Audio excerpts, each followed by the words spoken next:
Hello guys and welcome back to Tarot Page Philippines. For this video, gawin natin ang energy check para sa may mga sun, moon, at rising sign na Capricorn. So kung bago ka, subscribe, like, and share. Readings are for guidance purposes. Use your free will wisely. Gamit natin si Enchanted Map. And andito po si Mira, nakiki-join daw po siya. Laki niyan.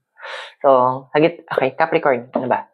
So we have here is number 17, Ghostland.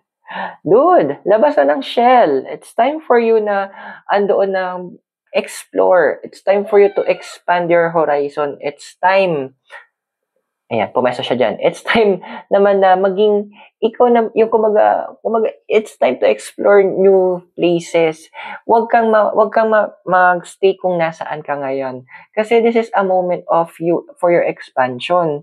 And ito na yung mga bagay. Alam mo yung kantang multo. Oo, may mga multo tayo sa nakaraan. Pero it's time also to double check. Na-release ka na ba talaga diyan sa mga nangyari sa'yo sa nakaraan? O andun pa rin na may kirot pa din kapag naaalala mo yung mga ginawa, sinabi, at mga nangyari dati. Kung meron, bigyan mo ng panahon ang sarili mo para mapagaling mo at mapaintindi mo sa sarili mo na oo, nangyari yun dati, pero hindi naman na kailangan maulit siya dahil andun yung punto, natuto ka na mula doon sa mga kaganapang yun. It's time to be matured and it's time to expand your horizon. Time to grow and time to enlarge yung circle na meron ka.